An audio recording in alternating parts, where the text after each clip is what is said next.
السلام علیکم ورحمۃ اللہ وبرکاتہ۔ کیا حال ہے آپ سب کا؟ اللہ تعالیٰ سے دعا ہے اللہ تعالیٰ ہمیں ایمان اور صحت کی نیک حالت میں رکھے اور اپنا فرما بردار رکھے۔ آج سورۃ آل عمران کی آیت نمبر 179 جو ہے وہ ہم پڑھیں گے، یہاں سے یعنی شروع کریں گے ہم 179 سے۔ تو چلیں شروع کرتے ہیں۔ اعوذ باللہ السمیع العلیم من الشیطان الرجیم من حمزہ ونفخہ ونفثہ۔ ما کان اللہ لیذر المؤمنین علی ما انتم علیہ حتی، یعنی اے ایمان والو جس حالت میں اس وقت تم ہو اسی حالت میں اللہ مومنین کو نہیں چھوڑتا جب تک ناپاک اور پاک لوگوں میں امتیاز نہ کر دے، اور اللہ یہ بھی نہیں کرتا کہ تم سب کو غیب کی باتیں بتائے، بلکہ اللہ جن کو چاہتا ہے اپنا رسول منتخب کرتا ہے، لہٰذا تم اللہ اور اس کے رسول پر ایمان لاؤ۔ فآمنوا باللہ ورسولہ وإن تؤمنوا وتتقوا فلکم اجر عظیم، اور اللہ اور اس کے رسول پر ایمان رکھو، اور اگر تم ایمان لے آؤ اور تقوی شعر بن جاؤ تو تمہارے لیے اجر عظیم ہے، یعنی اجر عظیم ہے۔ یہ جو مثلا پہلی آیات میں گزر چکے ہیں نا واقعات، جنگ احد میں جو مصیبتیں پیش آئیں، ان کا بھی ایک مقصد تھا کہ اللہ تعالیٰ مومنین اور منافقین میں امتیاز پیدا کرے۔ جیسے اللہ تعالیٰ فرماتے ہیں کہ اے ایمان والو جو مصیبت تمہیں اس دن پہنچی جس دن دو جماعتوں کا مقابلہ ہوا، تو وہ مصیبت اللہ کے حکم سے آتی ہے۔ اس کا مقصد یہ تھا کہ اللہ مومنین اور منافقین جو ہے وہ ان میں امتیاز کر رہا ہے، یعنی منافقین کو مومنین سے علیحدہ کر رہے ہیں، شناخت ہو رہی ہے کہ یہ کون سے ہیں اور یہ کون سے ہیں۔ اور یہ جو آیت ہے اللہ تعالیٰ نے اسی بات کا اس میں ذکر کیا ہے کہ ما کان اللہ لیذر المؤمنین، یعنی اے ایمان والو اللہ مومنین کو اس حالت میں نہیں چھوڑے گا کہ جس حالت میں تم اب ہو، یعنی اس وقت تمہاری جو حالت ہے وہ یہ ہے کہ اچھے اور برے مومن منافق میں کوئی تمیز نہیں ہے، یعنی اللہ نہیں چاہتا کہ یہ حالت باقی رہے اور مصیبتیں اور آزمائشیں جو ہیں وہ مسلسل رہیں، بلکہ اللہ تو یہ چاہتا ہے کہ وہ مثلا ناپاک کو پاک سے ممتاز کر دے۔ یعنی جنگ احد میں جن مصیبتوں کا سامنا تھا یہ بھی ان کی ایک کڑی ہے، یعنی ایمان والے جو ہیں اللہ کہتا ہے کہ اے ایمان والو تمہیں بغیر اس امتحان کے کیسے معلوم ہوتا کہ منافق کون ہے مومن کون ہے، اور اگر تم مومنوں اور منافقوں کو نہیں پہچانو گے تو وہ تمہیں دھوکہ دینے میں کامیاب ہو جائیں گے۔ تو تمہیں گھبرانا نہیں ہے، بلکہ بات یہ ہے کہ حق کو پہچانیں، صحیح بات کو پہچانیں کہ کون بندہ صحیح اور کون منافق ہے۔ یہ غیب کا علم ہے، وما کان اللہ، یعنی اللہ ایسا نہیں ہے کہ غیب کی باتیں تم میں سے ہر ایک کو بتائے، بلکہ اس کام کے لیے اللہ نے رسولوں کو چنا ہوا ہے۔ ایسے ہی اللہ تعالیٰ فرماتے ہیں سورۃ جن میں بھی کہ رسولوں کے آگے اور پیچھے نگہبان مقرر ہیں، یعنی اگر وَإِنَّ تُؤْمِنُوا وَتَتَّقُوا فَذِكْرَى اجر عظیم، یعنی اگر تم ایمان لے آتے ہو تو اللہ سے ڈرتے ہو اور گناہوں سے بچتے ہو تو تقوی کی زندگی گزارتے ہو تو تمہارے لیے اجر عظیم ہے۔ ان کے بارے میں آگے بھی چل کر مثلا سورۃ پارہ نمبر 30 ہے، اس میں مختلف صورتیں ہیں جن میں اللہ تعالیٰ نے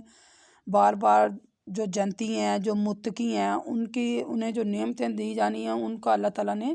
مثلا سورہ مائدہ میں آیت نمبر 3 میں اس کی بڑی تفصیل سے ہم آئندہ انشاءاللہ روشنی ڈالیں گے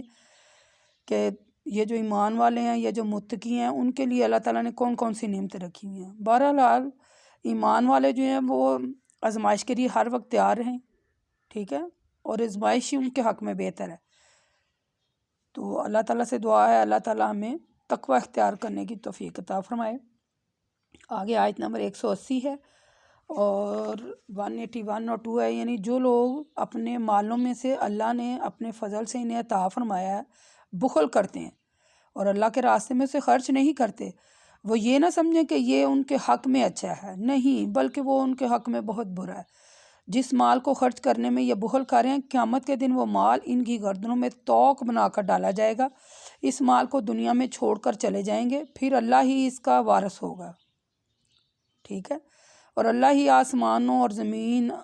کا وارث ہے، اور اللہ ان کے اعمال سے غافل نہیں ہے، جو کچھ یہ کر رہے ہیں اللہ اسے دیکھ رہا ہے۔ اللہ نے ان لوگوں کی باتیں سن لی ہیں جو یہ کہہ رہے ہیں کہ اللہ محتاج ہے اور ہم غنی ہیں، جو کچھ یہ کہہ رہے ہیں ہم ان قریب اس کا فیصلہ فرمائیں گے، ٹھیک ہے، اور ان کے انبیاء کو ناحق قتل کرنے کا بھی جو فیصلہ کریں گے، پھر ہم ان میں سے بھی کہیں گے کہ اب عذاب کا مزہ چکھو، یہ ان کے اعمال کی سزا ہے جو انہوں نے موت سے پہلے ہی آگے بھیج دیا ہے۔ تم پر کسی قسم کا ظلم نہیں ہوگا، اس لیے کہ اللہ اپنے بندوں پر ظلم نہیں کرتا۔ یعنی اس آیت میں اللہ تعالیٰ فرما رہے ہیں جو لوگ اپنے مال جو ہے نا، جو یعنی مال ہے ان کے پاس، اللہ تعالیٰ نے ان پر اپنا فضل اور رحمت کی ہے، انہیں مال دیا ہے، وہ اللہ کے راستے میں خرچ نہیں کرتے، تو پھر اللہ نے ان لوگوں کو جو اللہ کے دیے ہوئے مال میں سے خرچ نہیں کرتے، ان کے لیے اللہ تعالیٰ فرماتا ہے کہ یہ قیامت والے دن توق بنا کر ان کے گلے میں ڈال دیا جائے گا۔ تو ہر چیز تو اللہ کے لیے ہے نا۔ صحیح بخاری کی ایک حدیث ہے، اللہ کے رسول صلی اللہ علیہ وسلم فرماتے ہیں جس شخص کو اللہ نے مال دیا، اس نے اس کی زکوٰۃ ادا نہیں کی، قیامت کے دن اس کا مال اس کے لیے ایسا سانپ بنا دیا جائے گا جس کے سر پر بال نہیں ہوں گے اور جس کی آنکھوں پر وہ 2 سیاہ نقطے ہوں گے، پھر وہ سانپ اس کی گردن میں بطور توق ڈال دیا جائے گا اور اس شخص کو اپنے یعنی کہ جبڑوں سے پکڑے گا اور کہے گا کہ تیرا مال ہوں، میں تیرا خزانہ ہوں، میں تیرا مال ہوں۔ پھر اللہ کے رسول صلی اللہ علیہ وسلم نے یہ آیت تلاوت فرمائی، یعنی یہ جو آیت نمبر 180 ہے، یہ اللہ تعالیٰ نے پھر آپ صلی اللہ علیہ وسلم نے فرمایا کہ پھر اللہ تعالیٰ نے یہ آیت جو ہے نا نازل کی، کیا لوگو جو اللہ کا فضل تم پر ہوتا ہے، اللہ نے تمہیں مال دیا ہے، اسے اللہ کے راستے میں خرچ کرو، زکوٰۃ دو۔ ایسے ہی اس کے بارے میں آگے چل کر بھی ہم پڑھیں گے، وَلِلَّهِ مِيرَاثُ السَّمَاوَاتِ وَالْأَرْضِ، یعنی جو کچھ بھی ہے اللہ کا ہے زمین اور آسمان میں۔ جب انسان مر جائے گا تو سب کچھ اس کا مال متاع یہی رہ جائے گا، تو اس لیے اللہ کے دیے ہوئے مال کو اللہ کے دیے ہوئے راستے میں، مثلا اللہ کے راستے میں خرچ کرے، یعنی زکوٰۃ ادا کرے غریب بندے کا۔ اس کے بارے میں آگے چل کر انشاءاللہ اس بات پہ روشنی ڈالیں گے، آگے مزید تفصیل اس کی پڑھیں گے، لیکن فی الحال یہ مثلا ایسے ہی چل رہے ہیں۔ اس کا یعنی ان آیتوں کا لب الباب یہ ہے کہ اللہ کے دیے ہوئے مال میں سے اللہ کے راستے میں خرچ کریں۔ ان کا یہ ہے کہ جو بندہ ایسا نہیں کرتا اس کے گلے میں توق ڈال دیا جاتا ہے، ٹھیک ہے، قیامت والے دن۔ اس بارے میں جو میں نے ابھی آپ کو حدیث بھی سنائی وہ بھی ہے۔ آگے ہے 183 اور 184، الذین قالوا ان اللہ عہد اللہ علینا الا نؤمن للرسول حتی، یعنی اللہ نے ان لوگوں کی بات بھی سن لی جو کہتے ہیں اللہ نے ہم سے یہ عہد لیا ہے کہ ہم کسی رسول پر اس وقت تک ایمان نہ لائیں جب تک وہ ہمارے سامنے ایسی قربانی پیش نہ کر دیں جس کو آسمان سے آگ آ کر جلا رہے، اور اے اللہ کے رسول صلی اللہ علیہ وسلم آپ ان سے کہہ دیجئے کہ مجھ سے پہلے بہت سے رسول بڑے بڑے معجزات لے کر آئے اور وہ معجزات بھی لے کر آئے جس کا تم نے مطالبہ کیا تھا، پھر اگر تم اپنی بات میں سچے ہو تو ان پر ایمان کیوں نہیں لائے، کیوں انہیں قتل کرتے رہے؟ اے اللہ کے رسول اگر یہ لوگ آپ کی یعنی آپ کے بارے میں جھوٹ کہتے ہیں تو کوئی نئی بات نہیں ہے، آپ سے پہلے بھی جو رسولوں کی یہ یعنی ان کی یہ باتیں نہیں تھے مانتے، مثلا انہیں بھی تذلیل کی ہے، حالانکہ وہ واضح دلائل تھے ان کے پاس روشن کتابیں تھیں، ان کے پاس صحیفے تھے، تو انہوں نے ان کی بات نہیں مانی ہے۔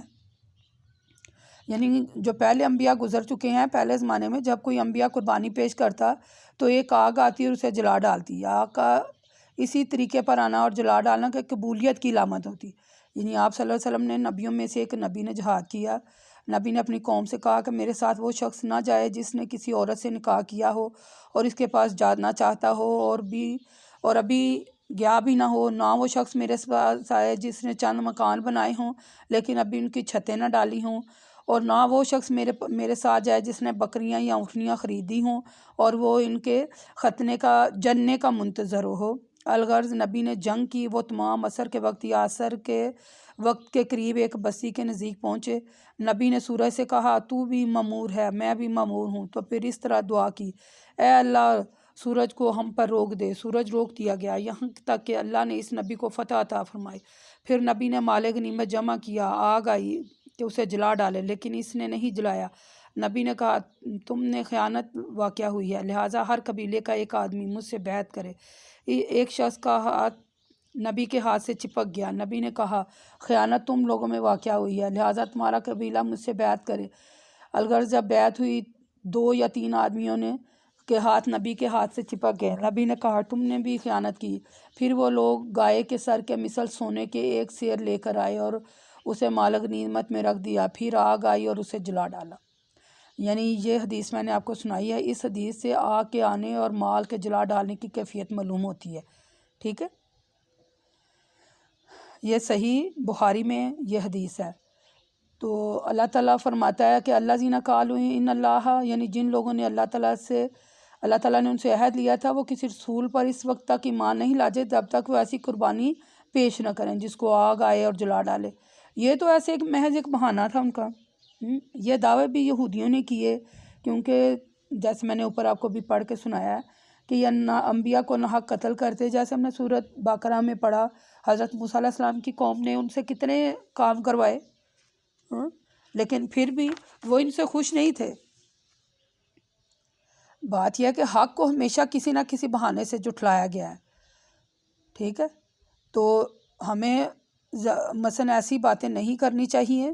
جو اللہ تعالیٰ نے حکم ہم پر نازل کیے ان پر پورا اترنے کی کوشش کرنی چاہیے، اور ثابت قدمی کا مظاہرہ کرنا چاہیے، اور ہمت نہیں ہارنی چاہیے۔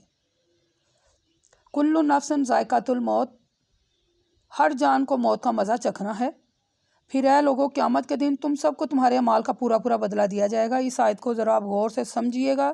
غور سے سنیے گا اور غور سے سمجھیے گا، ٹھیک ہے۔ آیت سورۃ آل عمران ہے، آپ خود بھی قرآن کھولیں اور اس آیت کا ترجمہ بغول خود بھی پڑھیں اور اس کی تفسیر ذرا اچھی طرح ذہن نشین کر لیں کہ انسان کا اینڈ کیا ہے۔ یعنی ہر سورۃ آل عمران ہے، آیت نمبر 185 ہے، اس کو بھی آپ ترجمے سے پڑھیے گا خود بھی۔ ہر جان کو موت کا مزہ چکھنا ہے، پھر اے لوگوں قیامت کے دن تم سب کو تمہارے اعمال کا پورا پورا بدلہ دیا جائے گا۔ اس دن جو شخص دوزخ سے بچ گیا اور جنت میں داخل ہو گیا تو وہ کیا ہے؟ وہ کامیاب ہوگا۔